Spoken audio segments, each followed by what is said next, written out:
Hello and welcome back to Exothermic Plays Games. I'm Exothermic and I've been doing a daily countdown of my 366 favorite video games of all time. And buckle in, because coming in at number 3 is the game that I've maybe spent more time playing than every other game on this entire list combined. It's World of Warcraft.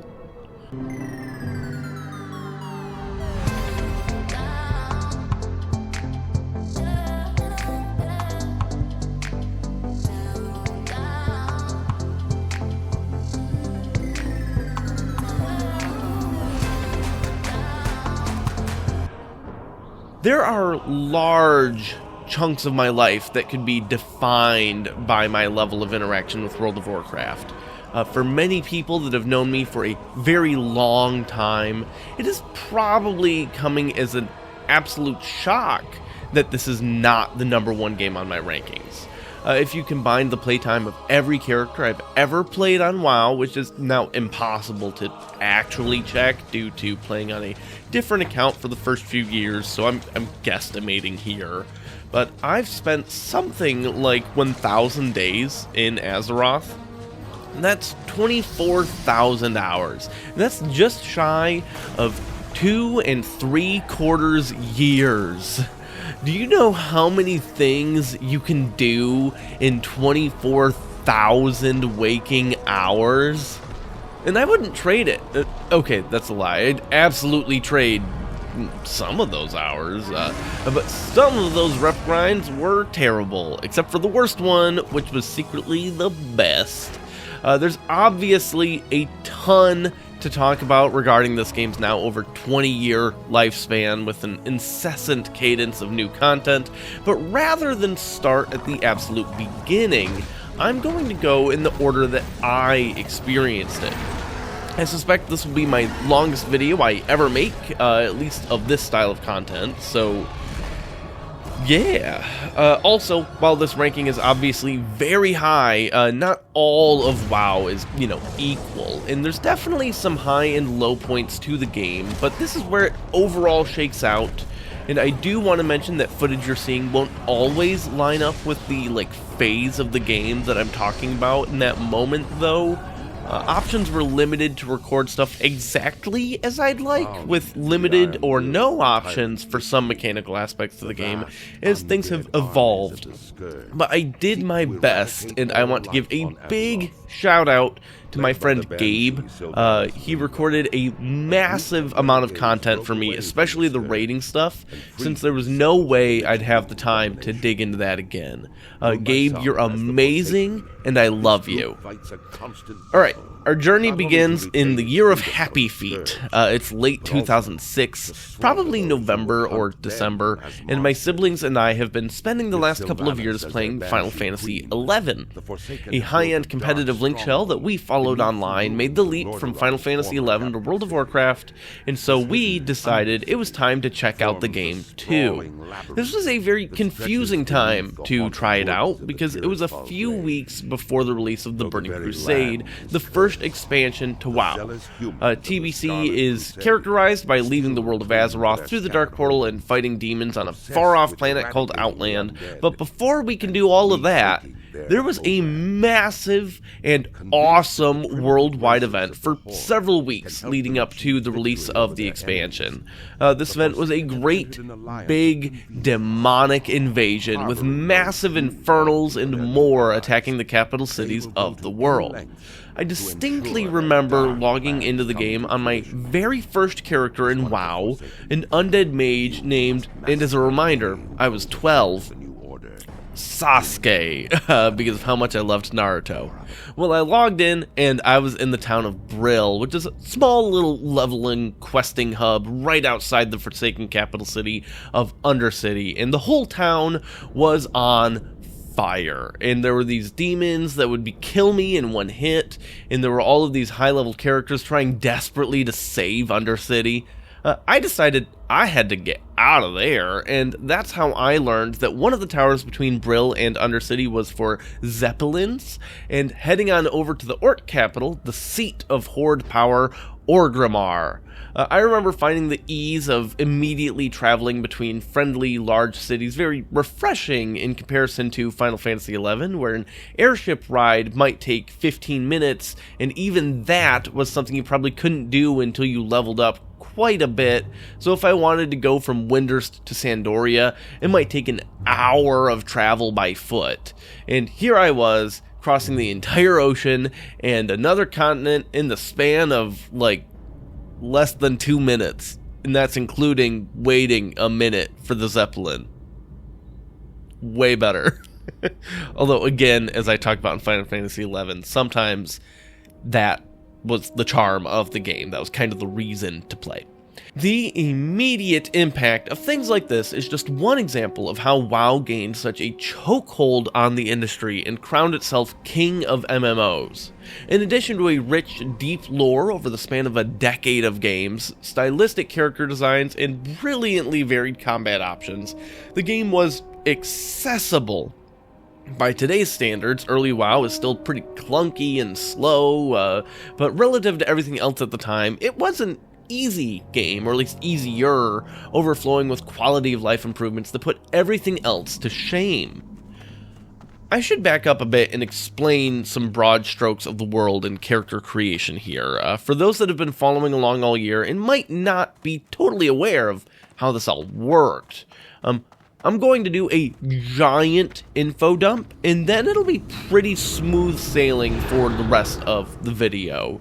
There are 2 playable factions in WoW, and each faction is made up of several different fantasy races that, while they may have their own unique motivations, have politically aligned in order to further their own goals and protect their people from the opposite faction.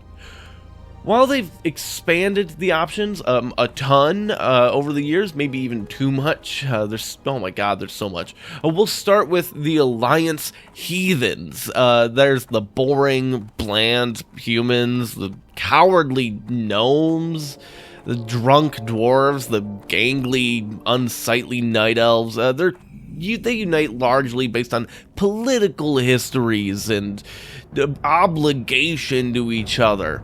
On the other side of things, there's the mighty and honorful Horde. You have big, awesome orcs who earned their freedom from the clutches of their human oppressors. The spiritualistic, mighty Tauren who care deeply for the earth and world of Azeroth. The loyal and honor-bound Darkspear tribe trolls who united under the mighty banner of their hero and leader Vol'jin, and the ragtag, outcast, undead Forsaken who were once mindless pawns of the fallen human prince Arthas, now the powerful and terrifying Lich King. The Horde unite because of circumstance, but also because they were all cast out from the noble and proper societies of the world and found camaraderie and purpose working together to carve out their own society of peace and prosperity, as is their right. In case it isn't obvious from all of this, we sided with the faction of freedom, of spiritualism, and of helping those in need. We fought our battles for protecting that which was taken from us, and most importantly, for the Horde! Alright, I'm done with that. I got that out of my system. After you decide on a race, you need to pick your class, though nobody can just beat anything. There's lore reasons for the restrictions. In Vanilla WoW, each faction had access to 7 classes, with an 8th class that was dependent on the faction. Basically, each class offered 4 primary roles. There's melee DPS, which stands for damage per second, and pretty much just means you're killing stuff. Ranged DPS, healer, and tank, whose job is to keep all of the enemies attacking them instead of everyone else. All of your abilities are done by, you can just assign them to hotbars, and by default they're like on 1, 2, 3, 4, 5, 6, so on, but you can have more hotbars, and you can keybind, edit it to whatever you want. I mean, I have a mouse that has 12 buttons on the left side of it. you know, there's a lot you can do, and then with add-ons, you can customize all of that anyways, and basically rewrite the entire interface of the game. So I'm not going to worry too much about the actual controls and how do you literally play the game. Just know that there are abilities, and you press button and do thing. Now, most classes can actually do multiple of these things, just generally not at the same time. I won't go into depth with all of them, but do plan to talk about the ones I played a lot of. As for pure DPS classes, I'll start with the thing I've spent by far the most time playing, Mage. Each class has 3 specializations, and starting at level 10, whenever you level up, you gain a talent point to spend in those large talent trees, at least back at, at the start of the game in the first couple expansions. To go further down a tree, you need a certain number of points within it, and some of those talents are locked behind specific other talents in the tree. There's a ton you can do with this, and it's fun to experiment, even if it's often not optimal to do so. I've spent a lot of time on Wowhead just tinkering with the talent trees. It's fun. I enjoy it. Mage in vanilla generally just goes into Frost or Fire, depending on your playstyle, with Frost offering great PvP options, slowing and debuffing enemies, and if you freeze them, like with your Frost Nova spell, you have a way higher crit chance because of a talent called Shatter. Fire is all about pure damage, with its signature thing being Ignite, a talent that turns any of your critical hits into damage over time effects. Fascinatingly, all fire mages share the same Ignite in vanilla, and I don't remember how it worked in Burning Crusade and Wrath. That might still be true. And anytime Ignite gets refreshed, it just keeps whatever the bigger number is. So that leads to raiding situations where one person is fishing for like a huge Pyroblast crit on the boss, because that's just a really long casting, hard hitting spell, and then a group of like 3 or 4 other fire mages just rolls that through the entire fight, and it becomes our Ignite. And also, maybe the person that has that Ignite generates way more threat than everyone else, and they might just die at some point. But that is a sacrifice I am willing to make. The third mage spec is Arcane, and in vanilla, that's not a real spec yet, but it does offer some fun utility stuff for the other two, and really fun in PvP or player versus player situations. There's like a Presence of Mind Pyroblast build, which I love. Basically, you go just far enough into Arcane that you get a talent called Presence of Mind, which allows the next spell you cast to not have a casting time. It's just instant. And you can do this, I think it's every 3 minutes? So you cast Polymorph on the player you want to take out, right? You turn them into a harmless sheep, they go bah, and then you hardcast Pyroblast on the player that you are turned into a sheep, followed up immediately by Presence of Mind, and then an instant cast Pyroblast. If you crit with either, or especially both, unless they're a tank with a ton of health, they're probably just dead. And you can do that every 3 minutes, and that's a lot of fun.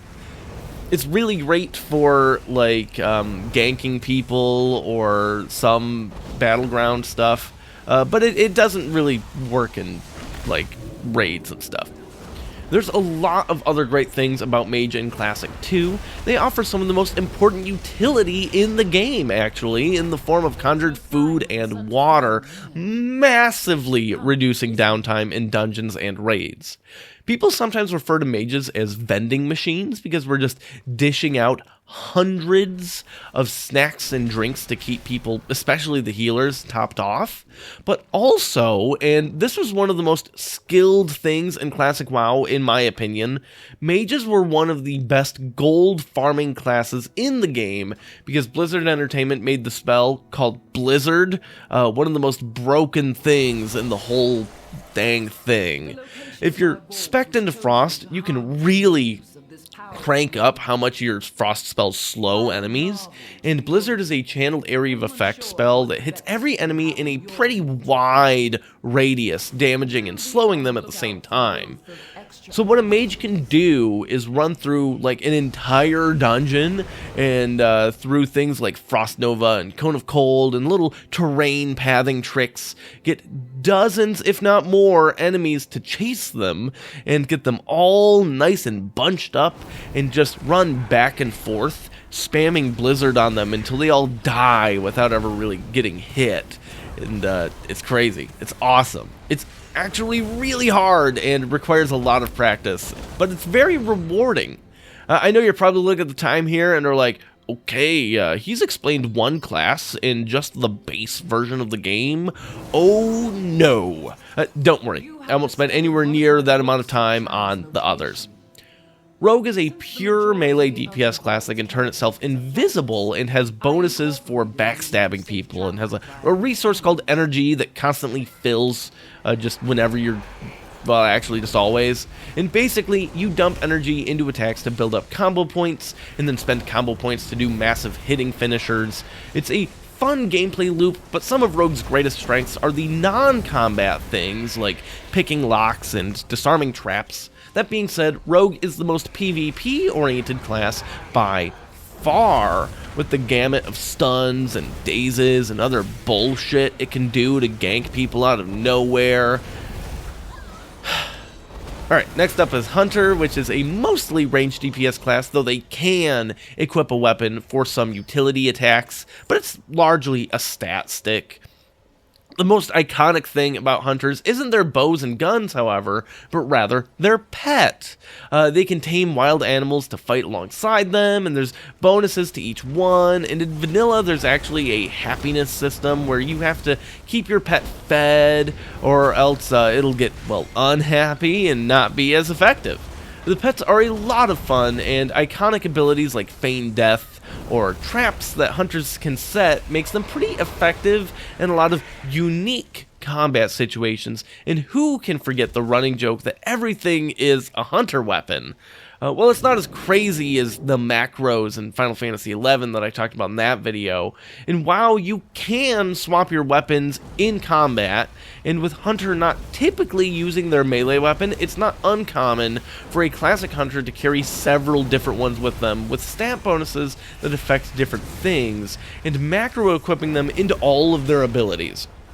For example, one of their bread and butter damage abilities is Arcane Shot, and that actually scales with your spell crit chance, and you can equip weapons that increase the amount of arcane damage you do as well, so you have a weapon in your bags specifically for that. The last pure DPS class is almost not. Warlocks are super cool and do a ton of stuff. Most of the actual spellcasting is going to be fairly similar in nature to a fire mage, but that's only one small part of playing Warlock. There's a lot of debuffs they have to offer, and definitely damage over time spells, which is nice in player versus player stuff, but in vanilla, there was a limit to how much you could put on enemies as far as debuffs, and this really hurt their damage output, but that doesn't stop them from being really important. They have demons that are pets, like hunters, only each demon is far more unique than any of the different hunter pets. There's an imp which casts little fireballs and basically hates itself and says some very funny lines. There's a succubus that can stun enemies and do some damage. The fell hunter can dispel and go chomp chomp on people. And the voidwalker, I love the voidwalker, my little blueberry, because it's your own personal tank. And I played a decent amount of warlock when I first started out. Being torn between that and one other class I haven't mentioned is my main for the first couple of years of playing the game, really. And in a pinch, summoning a Voidwalker can be the difference between surviving and getting a tank back up and going, and in lower level dungeons, with a good healer, you might be able to actually just do the whole thing without a proper tank, instead relying on the blueberry. I mentioned getting a tank back online, and that's also key to having warlocks in your group. They're one of two classes that can resurrect dead people in the middle of combat by being able to use a soul stone on them before the fight. And if they die, they can resurrect themselves, consuming the soul stone. That is but one of many things that Warlocks do that use something called soul shards, and if you're a raiding Warlock in vanilla WoW, be prepared to log in way too early and spend a bunch of time getting shards because they disappear if you've been logged out for too long, and sacrificing a whole lot of bag space to managing your shards, and just generally doing way too much for not actually that much gain. I know this sounds like I'm ragging on some of the more maintenance-oriented parts of the gameplay, but on the contrary, I think there's a ton of charm to it, helping to engross yourself in an immersive world where getting things done requires an amount of effort and diligence, making the progress you achieve feel worthwhile and rewarding. And I'll expand on this idea later, but for what it's worth, it does get people out into the world, doing stuff that leaves time for socialization and public chats and things like that, both of which go a very long way in making the world feel more alive.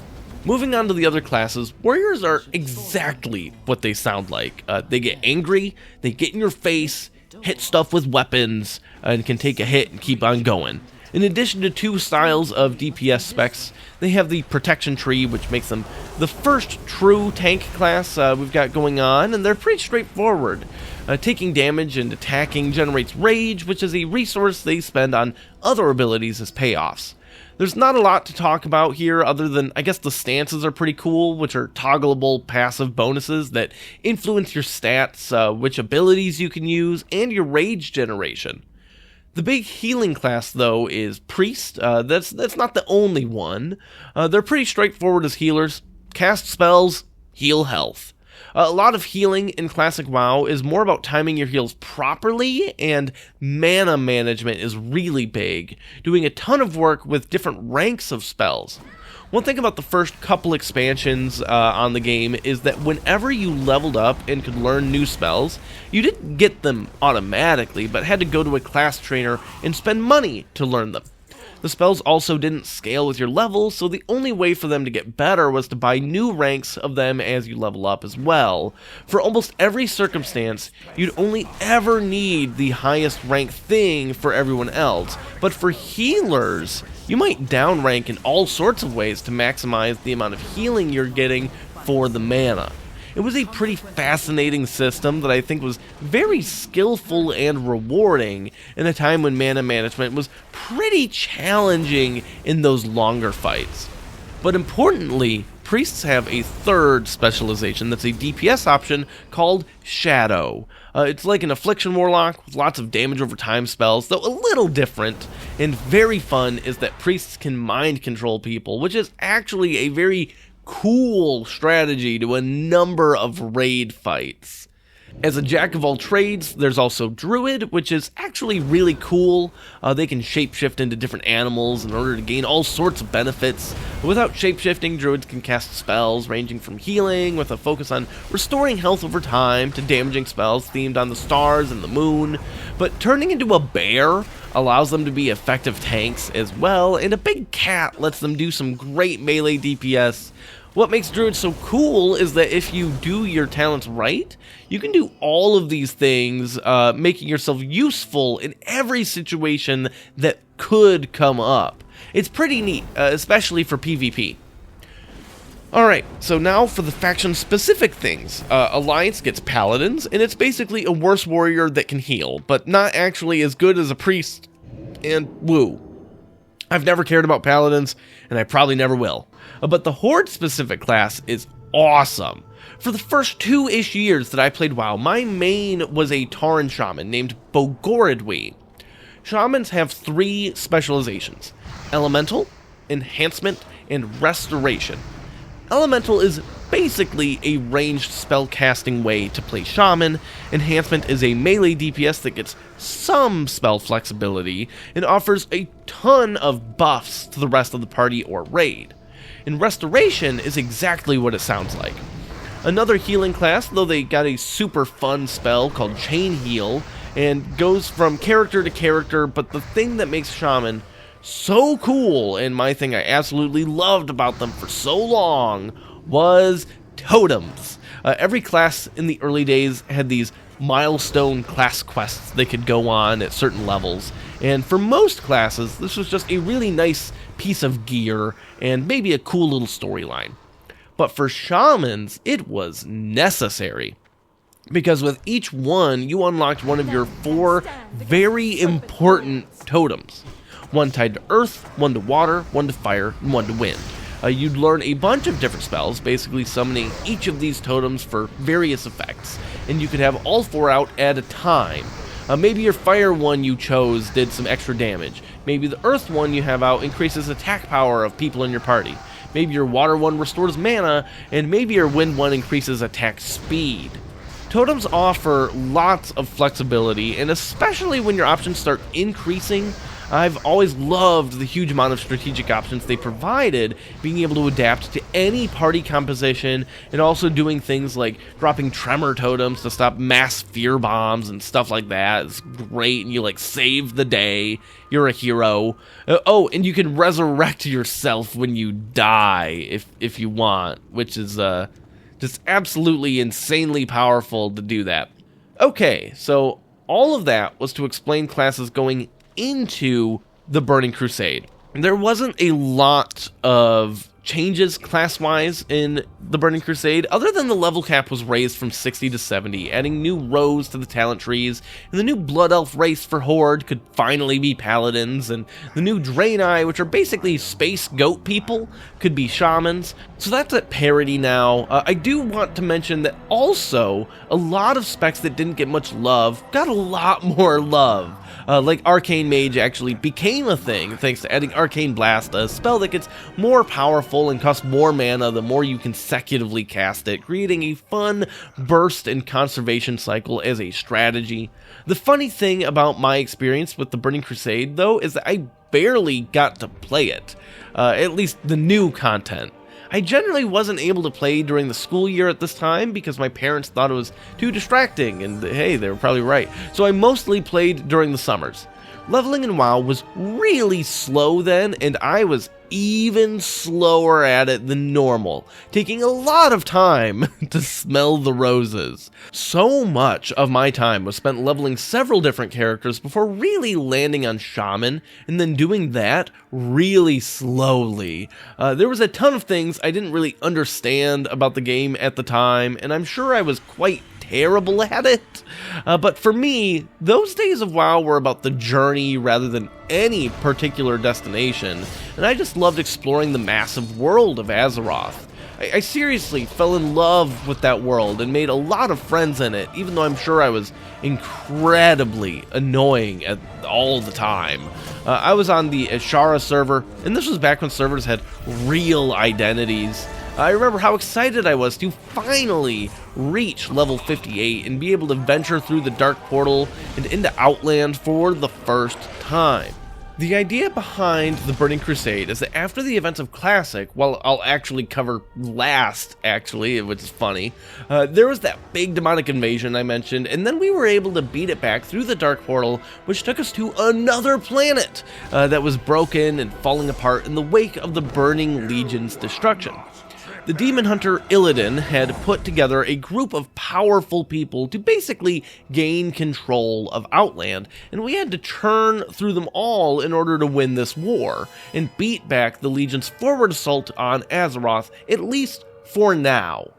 There's a lot of cool raids, and I basically didn't get to see, like, any of them, though I did get to do a little tiny bit of Karazhan, which immediately became my favorite dungeon in the whole game. I mentioned in my Warcraft 3 video that Medivh is really cool, and I love his house.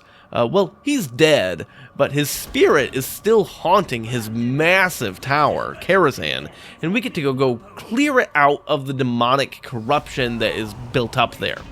When I say massive, I mean massive, and the whole place is filled with ghosts and all sorts of awesome fights. Like there's one that's actually just a stage play with different mechanics depending on which play you get that's randomized every week, or one that's a literal chess match where each member of your raid can gain control of a different piece to do stuff on the board simultaneously. It's funny for a person that doesn't like thriller movies and stuff.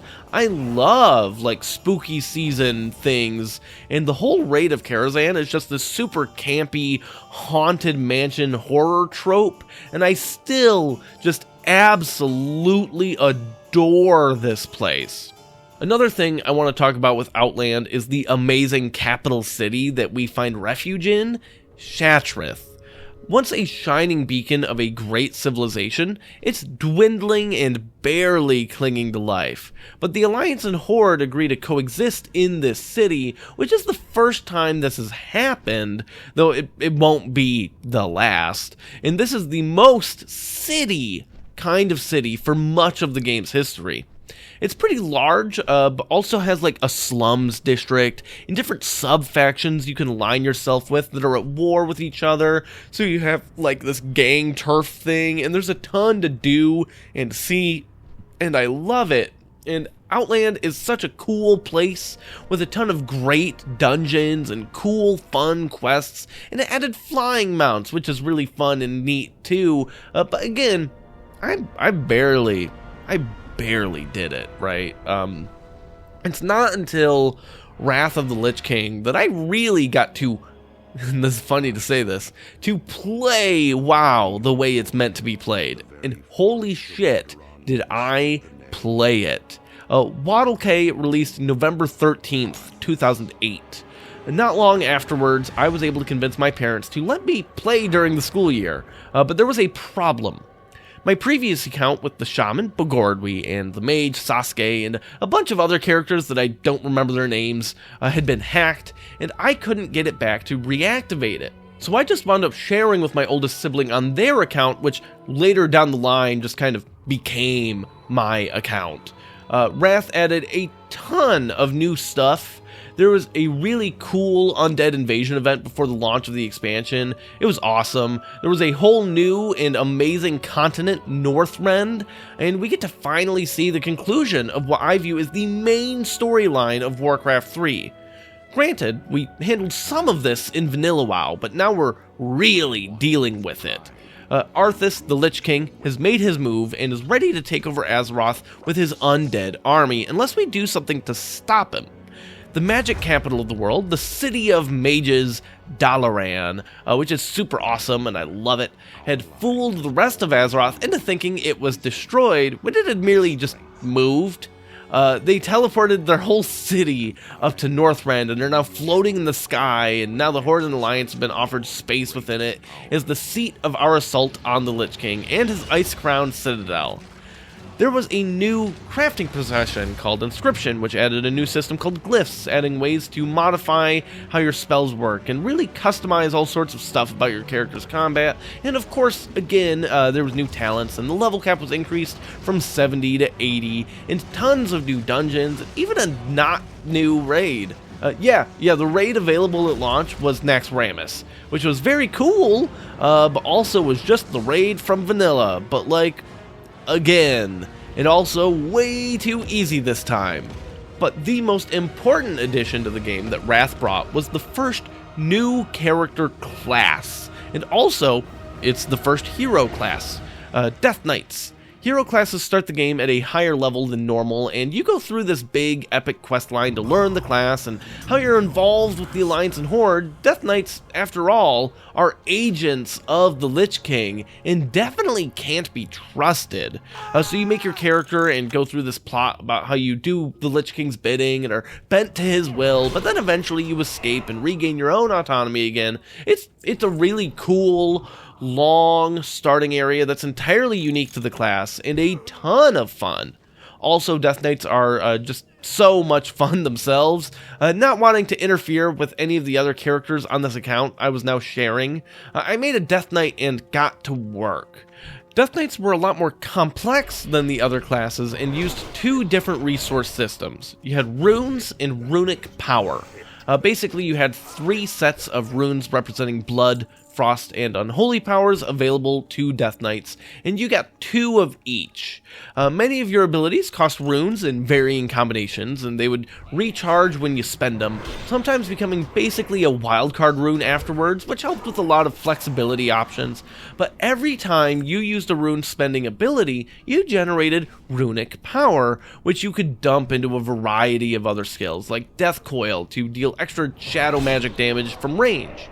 There's a lot of iconic spells for Death Knight, like their unique disease-based play, being able to spread them across large groups with pestilence, or raising an undead ghoul to fight as a pet, or later even an army of undead ghouls for a shorter amount of time.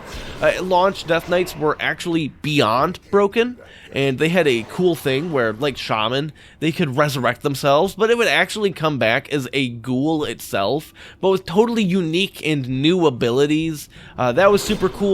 They had this ability called Corpse Explosion, which exactly what it sounds like. You need a dead thing near you and it explodes, and that did way too much damage at first.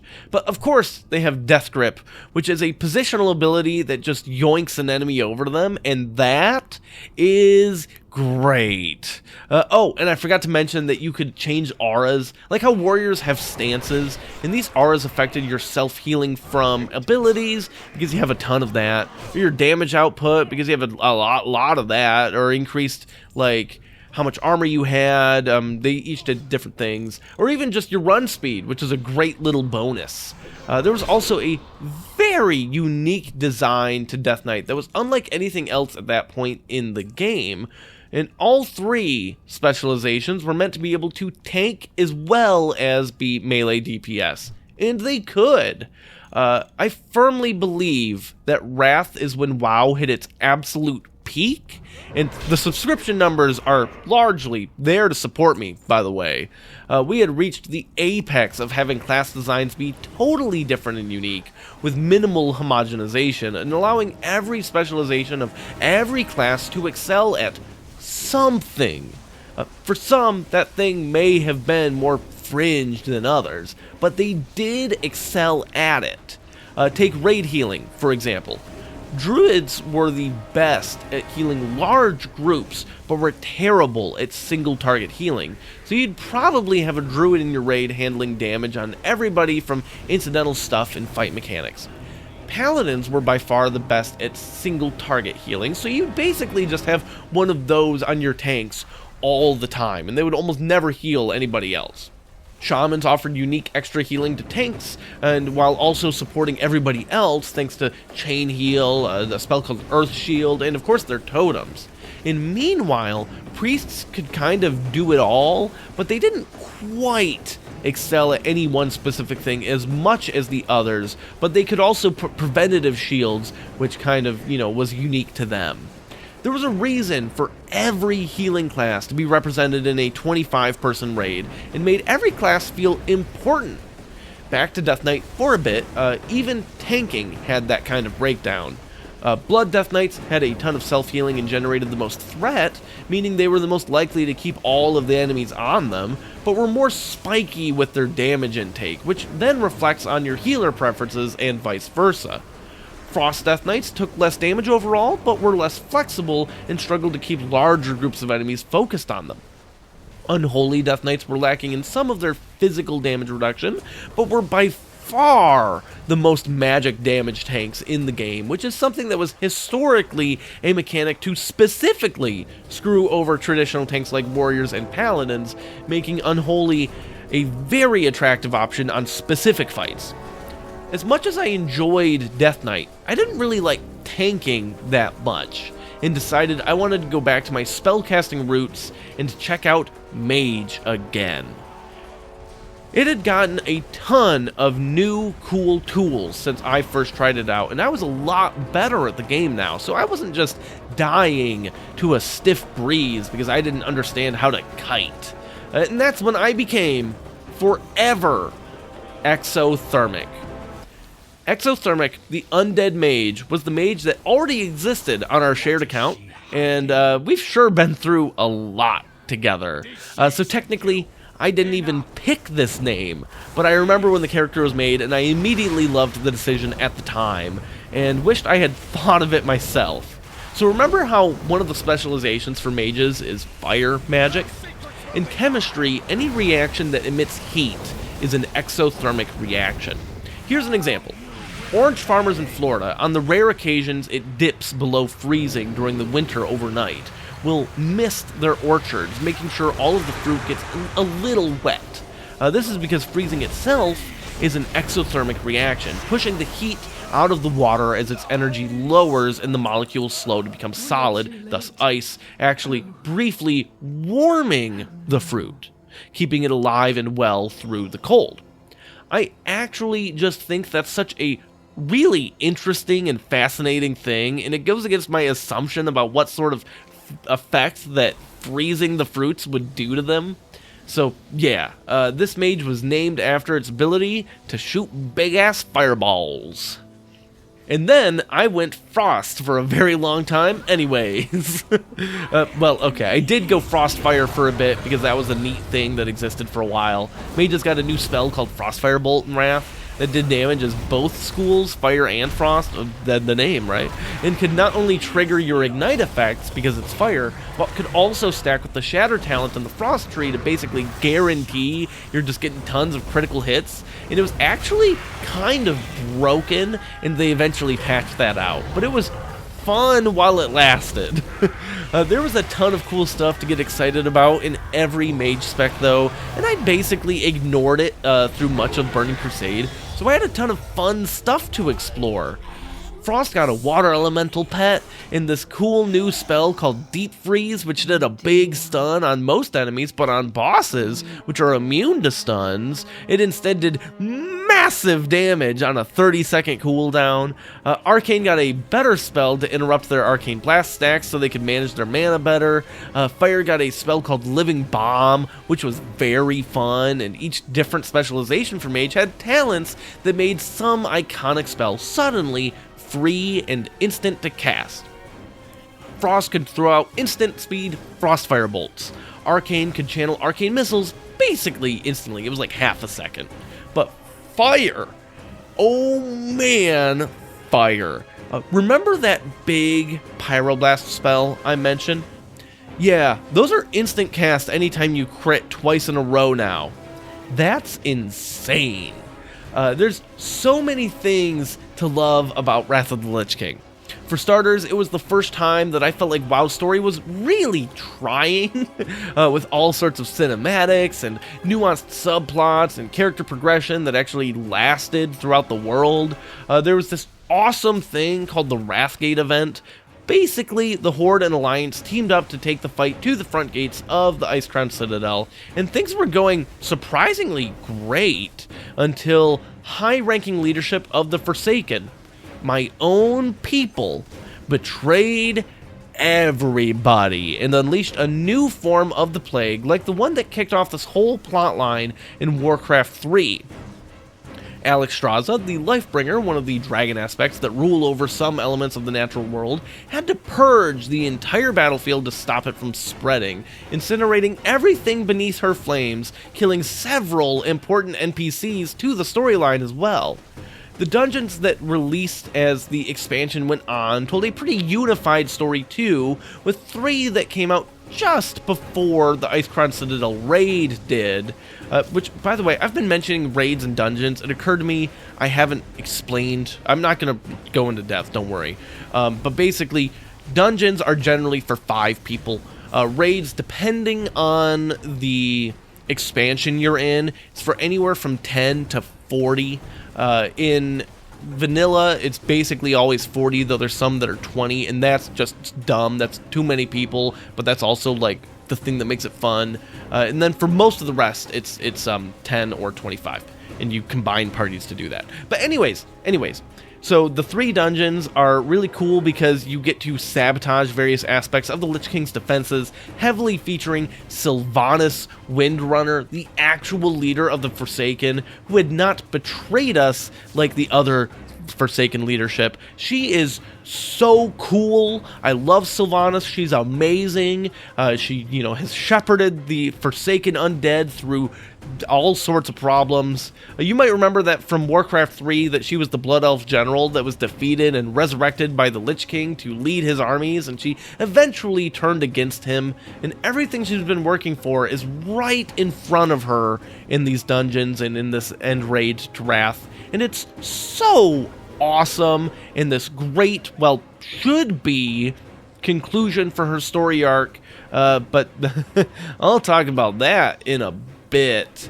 All of this was the most fun I ever had with the game, and I made so many phenomenal friends during that time. Like all of the folks from Spoo, this guild that I was in for a long time.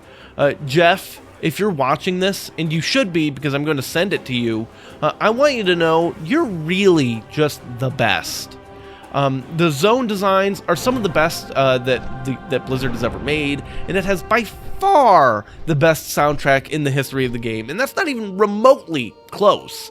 It introduced achievements for WoW, which was really big, and I definitely have done a lot of achievement hunting. It had some of the best raiding between Ulduar and its optional hard modes on fights that you had to manually do things within the world to trigger them. Some crazy hard to find world spawns and hunts. Like, I still don't have the time lost Proto Drake, and I've spent way too much time in those goddamn mountains. The people I was playing with, we weren't generally like especially great raiders, though we definitely had a couple of people that probably shouldn't have been slumming it with us. I'll never forget in the very last week before Cataclysm released, finally killing the Lich King for the first time, at least for me. It's a really awesome fight with loads of amazing, exciting mechanics, like Valkyries that try to carry people away, the Defile thing, which is a dark puddle that's actually a really cool graphic, that grows if anyone stands in it, so you have to position the whole raid to constantly deal with that, getting sucked into Frostmourne, the Lich King's weapon, and having to fight the spirits within. Some actually really cool tanking mechanics involving swapping different adds around because of a stacking debuff anytime they hit somebody. There's a million things to juggle in this fight, and it's the epic conclusion that Arthas deserved, seemingly killing the whole raid instantly when he hits 10% health remaining, but I mean, that's actually, you beat him, because Tyrion Fordring, a powerful paladin that's joined you for plot reasons, finally breaks out of the icy prison that the Lich King had put him in at the start of the encounter, and shatters Frostmourne, his mythical weapon that's been the source of his power, well, one of, releasing the spirits of those trapped within, such as Arthas' father, and who actually resurrects the whole raid, and you kill him from there while he's assaulted by all the other spirits. It's awesome. If this fight sounds cool to you, I highly suggest you look up Paragon's world first kill video for the 25-man heroic difficulty kill. It still gives me goosebumps. And with Arthas dead and gone, what do we do with the story now? That was like the thing from Warcraft 3 that we had been building up to this whole time. Well, there's still some loose plot threads we can pull together, I guess. And we move on to Cataclysm, aka World of Warcraft 2. I really think of the game as being largely pre- and post-Cata, and technically, now there's probably another breaking point that could be added, but it's not quite as stark of a difference in design philosophy and, well, the world. Neltharion is the Earth aspect, like Alexstrasza was the life aspect, and Malygos is magic, Nozdormu is time, and Ysera is dreams. These are all big, powerful, ancient dragons. Only Neltharion had been presumed dead. In fact, he was just very angry and got a ton of armor plating grafted onto his whole body, and he's ready to wreak havoc on the world, emerging from the depths below and tearing everything asunder. Oh, and he goes by Deathwing now, in case it wasn't clear that he's evil.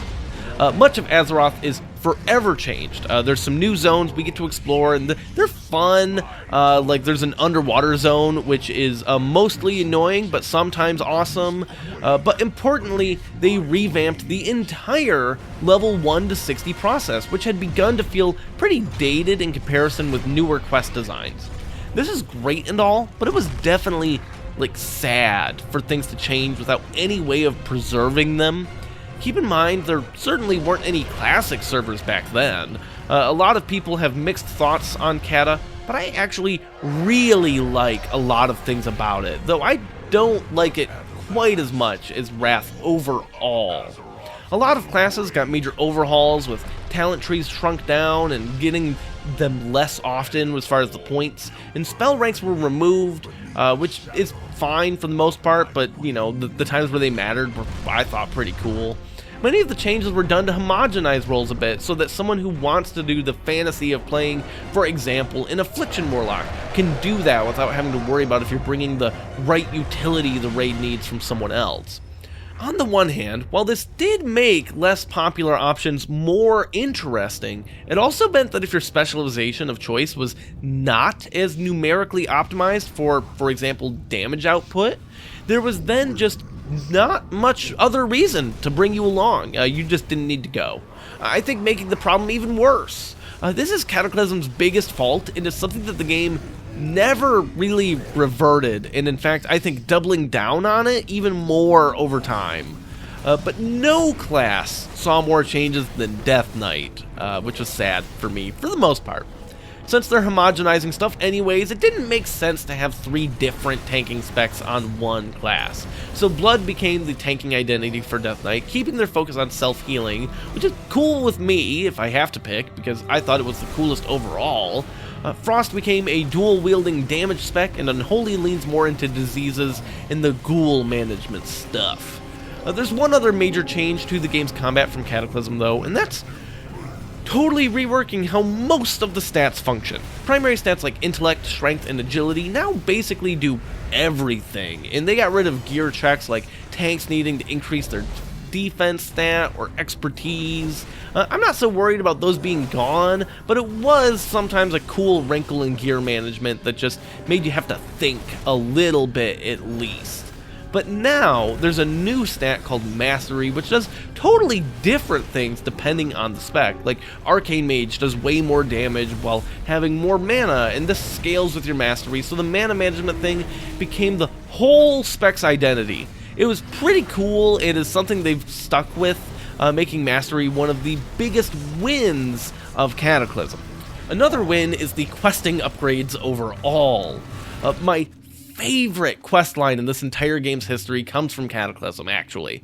If you're questing as Horde and you go to Hillsbrad Foothills, there's a whole storyline where you become a quest giver, and you give out 3 quests to these NPCs that are meant to be making fun of different kinds of players in WoW. You have Dumas, which is actually, I mean, look at it, it's dumbass. You have a big end game raider dude, Giga Chad, just messing around, and you have Johnny Awesome. Yes, his horse is made of sparkles. These 3 characters are hilarious, and they've actually got some pretty touching storylines as you keep up with them throughout the whole zone, and seriously, whoever designed these quests, this is one of the greatest things ever added to any MMO. Also great in Cataclysm, the raids.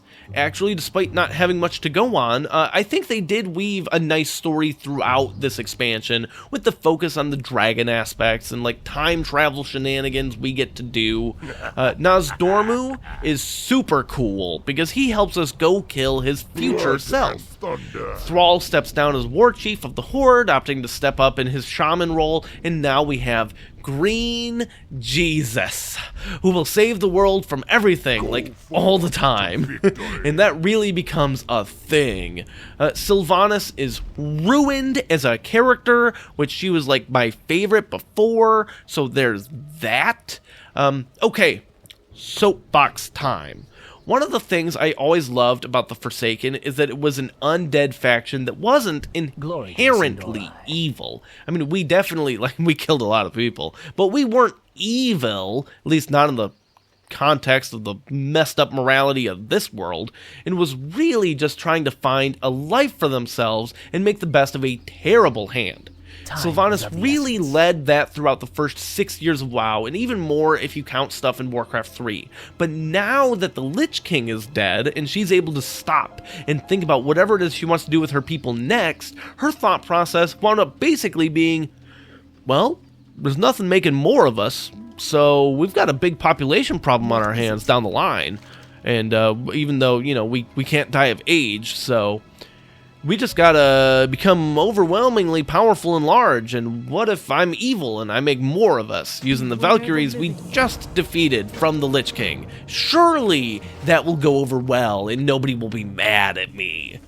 How is that something that makes sense? And then to make matters worse, when Thrall steps down as war chief, he makes Garrosh war chief, and this guy is just wanting to go to war all the time and is basically super racist against anyone that's not an orc. So him and Sylvanas are butting heads and everything's a mess, and now we added goblins to the Horde, so now we just have a bunch of Elon Musks running around, and I joined the Horde because it was misfit races that were actively being not evil, and now we're just all being evil. Except for the Tauren, you're perfect. You go moo in your pasture, do the peanut butter jelly time dance, and I love you. You're amazing. Never change, Tauren. And the Alliance are doing something. I don't know. I don't play those guys. They got werewolves. They're called Worgen. Cool. But ultimately, the world itself is having a civil war with the elemental lords fighting amongst themselves, and we have to kill a couple of those, and the dragon aspects are fighting amongst themselves, and we gotta kill a couple of those. I do want to touch on killing the elemental lords, though. Karazhan is my favorite raid for atmosphere and aesthetics. I talked about that. I want to spend time in Karazhan, like physically be there. That'd be cool. Firelands is the greatest raid ever made from fight designs. So we're invading the actual home of Ragnaros, the elemental lord of fire. And if you're like, hey, didn't you kill him in the very first raid in Vanilla WoW? Nah, not really. We just pushed him back out of our dimension and back into his home. Now we're gonna kill him, and also all of his friends. Right away, Firelands is amazing. There's a handful of bosses you can approach in any order, and they're all cool. You have Shanox, who is a big serpent dude with 2 fire dogs, and he only comes out to play after you've killed enough trash enemies throughout this big open field. And then when you do, he wanders on a set path, and you can choose when and where you want the fight to be. It's actually really neat and is a great ranged DPS fight, which obviously I loved as a mage. Then there's a big spider lady, where I remember being on ad duty, like always and forever. I think the first kill we got on the spider, I targeted her with a spell like twice. I really like fights with tons of ads and extra stuff we have to kill and just things to do, because it creates this whole new role for me, and that was something we struggled with a lot. And I remember poring over raid logs to figure out how best to allocate our people, because there was like different types of ads, and so it's like, well, maybe this person should be killing this group and I should be over here. And this is when I got really the most into progression raiding and figuring out how to help everyone min-max everything. Then there's a big rock golem dude, and we steer him around on a platform by just attacking his feet to turn him left or right, and that's super fun. But the greatest fight ever made in a multiplayer game is Elisrazor. The gigantic phoenix has a bunch of stuff going on. She flies around, she charges on the ground at you, like clawing and stuff. There's ads, there's these eggs that are doing a thing, there's a bunch of positional stuff going on, stuff to dodge, tons of things to manage. And I got to ignore pretty much all of it, because I got to play Star Fox. I've said so many times on this channel now, and this is the last time I'm going to say it all year, every game is made better by adding Star Fox to it. And World of Warcraft is definitely better by adding Star Fox to it. The boss drops these feathers, and people can pick them up, and if you pick up 3, you're launched into the sky and can fly around and even cast while you're moving. I was a fire mage, and importantly, as you fly through the ring that Alyssrazor leaves behind her, you get a casting speed buff, and eventually, I can just spam like 1 second pyroblasts over and over and over and over, building up a gigantic ignite, and then casting combust, which takes a snapshot of all of my current damage over time effects on the enemy, and then just adds them again as an even longer, bigger damage over time effect. This is really what fire is about in Cataclysm, and knowing when you have a great combust and when to save it and when to do it is what separates an okay fire mage from a great fire mage and in that expansion. And I feel like I think I was pretty good. I just didn't, worry about doing all the other stuff to get like crazy geared, but yeah, I had fun with my friends. I've never had more fun in a raid than playing Star Fox against Alyssrazor. Oh, and there's a legendary staff with a massive quest line, and it's obviously a mage item, and you get to crown the new aspect of magic, because we actually killed Malagos and Wrath, and there needs to be a new one, and it's really good, and you power up this staff by doing a bunch of wonky strategies on every single boss of Firelands. And I remember when I got mine, like 2 expansions later, I was so happy to finally have it. I do, by the way, want to mention one more mage thing that was added in Cataclysm, and that's Alter Time. This spell was beyond broken, and they've since redesigned it to be way more boring. Basically, this took a picture of everything about your character, where you're standing, your health, your mana, your buffs, your cooldowns remaining on abilities, and then 6 seconds later, it reverts you to that snapshot. This functionality allowed mages to get 6 more seconds of every major raid buff, which is cool, but more importantly, it let you double down on your biggest cooldown spells all the time. So you could go insane right away, and in the middle of a fight, because you're just actually ignoring some of the biggest mechanics of the game, Alter Time was sick. And I'll always miss Cataclysm Alter Time.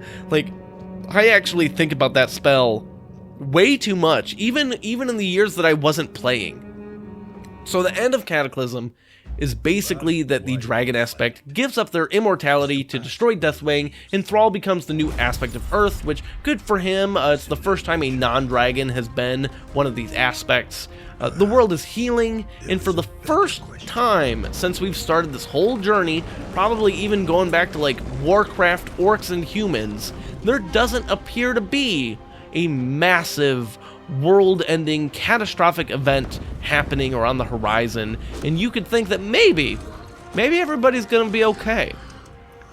This is where I consider the end of canon WoW storytelling and the start of fan fiction WoW storytelling. So Garrosh starts a war with the humans, like out of nowhere, because why not? We actually drop a nuke. I mean, it's not literally a nuclear warhead, but it's a nuke on one of their coastal cities. In this war, we find the lost continent of Pandaria, which is populated by panda people. Hey, they're not new. They existed. There's precedent. Chen Stormstout existed. I actually really like Pandaren. They're very funny, they love food, and they're great. Mists did a lot of things right, and a lot of things so extraordinarily wrong. For starters, they got rid of the talent trees entirely, and now we just picked one of 3 abilities every once in a while, and while a lot of those abilities were really cool abilities, it's not the same. That's the biggest strike against it, but as I said, it did a lot of things right. This first thing I'm going to attribute to Mists, even though it technically released at the tail end of Cataclysm, but it was so late in Cataclysm, part of me thinks that they were like developing it for Mists of Pandaria, and it just wound up being ready earlier than they expected, and we're like, let's give it to them. Transmogrification is great.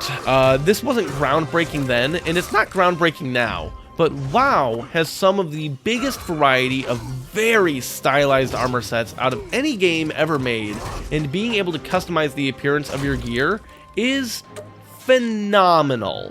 And I'll expand on how that's changed how I play the game later, but Basically, any gear appearance you've ever equipped or otherwise had bound to your character can be picked up to modify that type of gear. So you can create lots of cool, fun outfits. And the next collection-oriented thing they did was add pet battles. You could always have non-combat pets, but they just chilled there. They were just like a little item in your inventory, and you got to take them out and be like, hey, look at my cute little guy. But now there's Pokemon in WoW, and it's actually a lot of fun.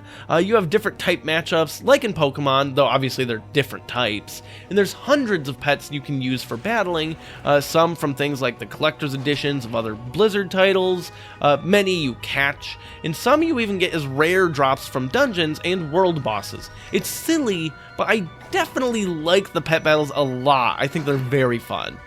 The next thing they added was a new class to go along with the Pandaren, though other races can do it too, and that's Monk. This is a hybrid class that can be a melee DPS, tank, or healer, and the way it heals is actually pretty interesting, doing damage to a basically funnel into things to then heal your allies based on the damage you dealt. Similarly, the tanking is about movement, using an ability called Shuffle to spread out damage from larger attacks to take the damage over time, so your health is far less spiky. This is weird to heal, but a lot of fun, and you're like throwing kegs of ale on people and doing like spinning crane kicks. Monk is a lot of fun, and I especially like the Brewmaster tanking. Elephants are my favorite animal, but red pandas are my second favorite, so I made a red Pandaren monk, and just had an absolute blast with that. There is one more thing I want to touch on for Mists of Pandaria, and that's something called challenge dungeons. Basically, every new 5-player dungeon added for the expansion could have a challenge mode, where it's not only much harder, but you can't outgear it. It's impossible, actually, because all of your gear is automatically scaled down to a specific item level, and you're also timed. If you clear the dungeon within a certain time, you unlock a set of really amazing class-specific gear, and seriously, this is some of the greatest looking armor sets that WoW's ever released. Just go and Google it, like World of Warcraft, Mists of Pandaria, challenge gear sets. It'll probably find it.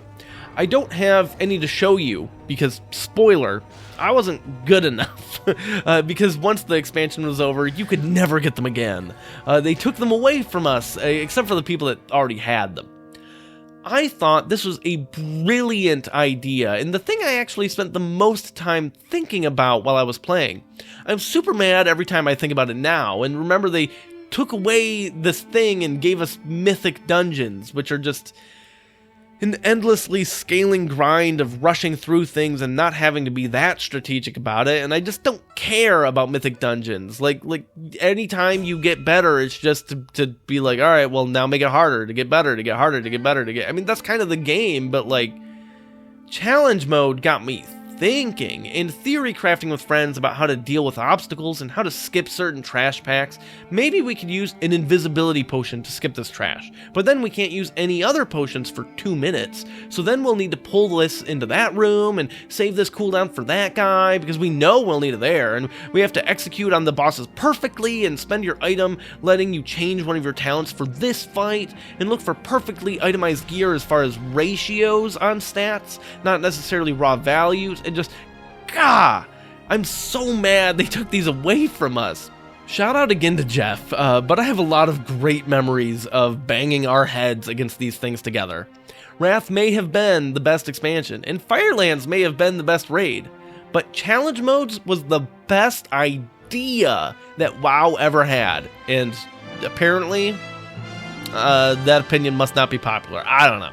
But yeah, story stuff. We hate each other, our anger brings out the darkness of the land, we must find inner peace, blah blah blah. Garrosh commits genocide, Green Jesus comes back, we beat up Garrosh, but he runs away by time traveling into the past? Oh, and Vol'jin is the war chief of the Horde now, as he should have been instead of Garrosh anyways. So next up is Warlords of Draenor, and if you're tired of hearing me talk, congratulations. This is when I started to really fall off the wagon. We go to an outland of the past, and Thrall gets to meet his dad and baby self, and that's not weird, and the timeline gets real messed up, and we basically spend our entire existence holed up in our garrisons, not having any social interaction in the world in this MMO. Warlords sucked. So we beat Garrosh again, and the Burning Legion is back, because we're just out of ideas, and we're using Dalaran as a hub again, because, hey, we're out of ideas. And you get a legendary, and you get a legendary, and you get a legendary, everybody gets legendaries! In all seriousness, Legion actually started off, I think, pretty good. Everyone gets a legendary weapon and gets a big, epic, class-exclusive storyline with their own little class hub inside Dalaran. Like, as a mage, I get to become the new Archmage of the Kirin Tor, and that's pretty cool. I will admit that combat rotations for most classes had never felt better at that point, and some of them got some pretty big overhauls, like Combat Rogue became Outlaw, and does a cool thing with guns and rolling dice, which is very suboptimal, but is a lot of fun. I actually played a good amount of Outlaw Rogue at the start of Legion. But we got our second hero class and get to play as Demon Hunters with an awesome storyline involving Illidan. Oh yeah, Illidan is back too, because again, we're out of ideas. But ultimately, it's at this point that I've accepted WoW had become primarily a single-player game with occasional teaming up for dungeons and raids. I've checked out a couple of the other expansions after Legion. They continue to have butchered the entirety of Sylvanas' storyline and arc and character, and just absolute character betrayal, and it's terrible. And I don't care anymore. It's not the game I fell in love with that earned the ranking this high. At this point, I consider modern WoW to be more or less a theme park, where you get to hop in, look at all the pretty lights and sounds, collect a ton of transmogs from old raids, collect a ton of toys and battle pets, and basically just goof around like you would at the Darkmoon Fair, which admittedly, the Darkmoon Fair is very good goofing around. As the grind on the legendary weapons in Legion got totally out of hand and endless, I just kind of gave up and decided I had played enough World of Warcraft. I was done. I was out. The addiction was over. I was safe. And then those motherfuckers drew me back in. WoW Classic released in August of 2019 and was literally just the original game all over again. This was my chance to check out the stuff I never got to see, whether it's because I wasn't playing yet, or I didn't fully understand how the game worked, or I just didn't get to play enough and was too slow when I did. I was so excited for this opportunity, and I decided to try something I had never done and remade Exothermic, my undead mage, on Grobulus, the roleplay PvP server. Grobulus was the best. People were doing all sorts of fun stuff, like right off the bat, organizing live-streamed music events, like Grobcella was a thing. There was a server newspaper that got published online with role-playing news and events for the upcoming weeks, and I fell in love with WoW all over again. It had all of the old charm I missed from the Pre-Cata days, with the crazy hyper-specialization of each of the classes. It had the slow grind that so many things were to do that made your victories feel special. Actually leveling wasn't just like a thing and, you know, just to get to the end game. Like, it was kind of a reason to play. It didn't have instance finder, so you had to actually talk to people in your MMO and organize groups and meet up and work with each other, and your actions had consequences because it was a community. This was all terrific, but I had to be responsible and recognize that I was not managing my time properly, and I had to unsubscribe, and it was sad, but it had to happen. This is probably October of 2019, and then a crazy thing happened. In March of 2020, like many people, I got laid off from work and suddenly had a lot of time on my hands. The 2 months from mid-March to mid-May of 2020 are the least stressed I've been since middle school. The government was paying me almost twice what I was making at work every week to play World of Warcraft and take care of my dog. That was amazing. I got really into role-playing on Grobulus, joined an undead-focused role-playing guild, made a ton of friends, got to work on some great server-wide stories. Like, there was this whole thing about our guild leader in character killing an officer of the guild, and then we arrested him and gathered evidence and put him on trial where the jury was just people that gathered to role-play a public jury. There was, I don't know, like 50 people, something like that.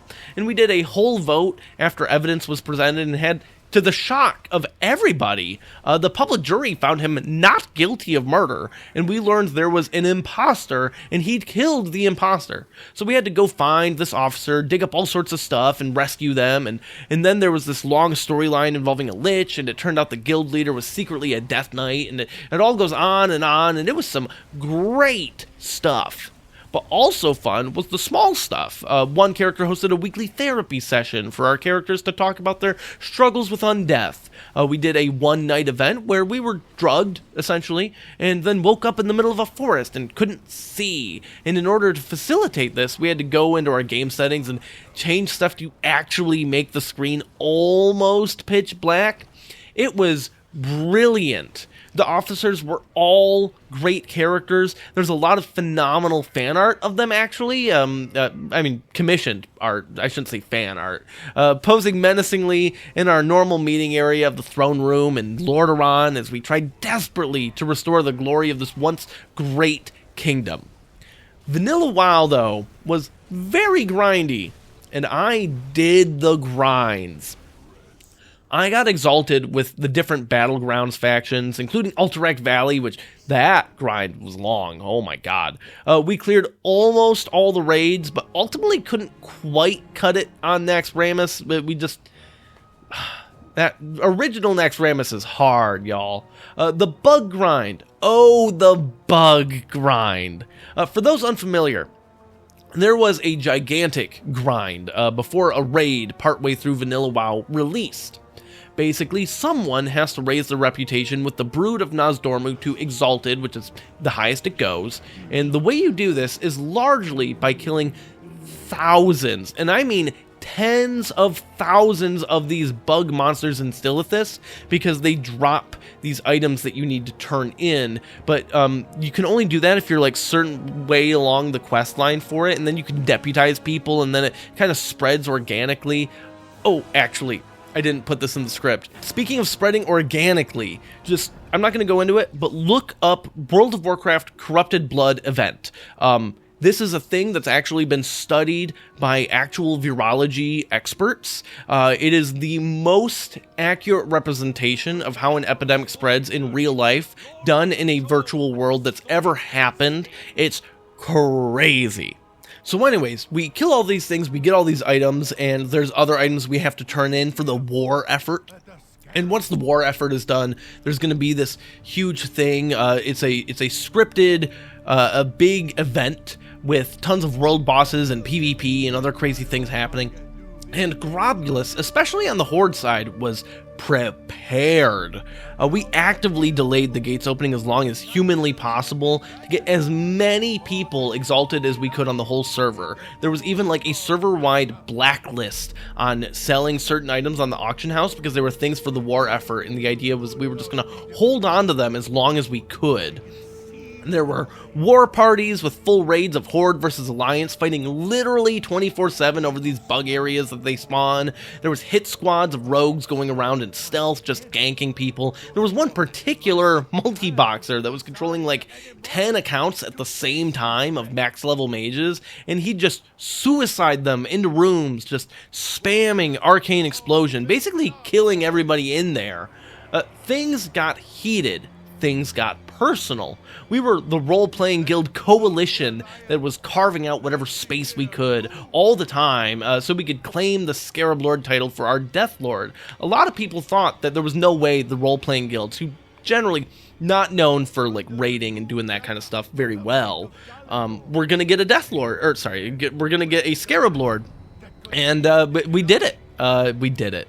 This grind was really a grind. It lasted weeks. There's some people that played for like 20 hours per day killing bugs. I didn't go that hard on it, but I did what I could, and we'd hang out in Discord, watching movies together, and there was a culture war about different coalitions, and it was just so wild. There's a YouTube channel called Barney64, and he made a great overview of how insane the Grobulus Scarab Lord grind was, with tons of footage and narration and stories from people. Grobulus wound up generating more Scarab Lords than any other server in any region of the world. The bug grind was awful. It was long, it was repetitive, it was monotonous, and it was maybe the coolest thing I've ever been a part of in any game. And my wife does not agree. Ultimately, I had to accept that I was, yet again, not managing my time wisely, and I had to unsubscribe from WoW not long before the Burning Crusade Classic servers came out. Actually, now that I think about it, taking my journey through this game entirely full circle, stopping where I had originally started. I, of course, resubscribed to film footage for this, and I have to admit, I was a little worried when I resubbed that I'd fall down the rabbit hole again, but honestly, I think after putting well over 20,000 hours into the whole thing, I'm good. But that doesn't change how great the bulk of those hours were. Join me tomorrow as I talk about my second favorite game, where I could argue it's kind of the reason that I played any of these other games, just about. Yeah, we'll get there. Thank you for sticking around for so long. By the way, holy shit, that was a lot of talking.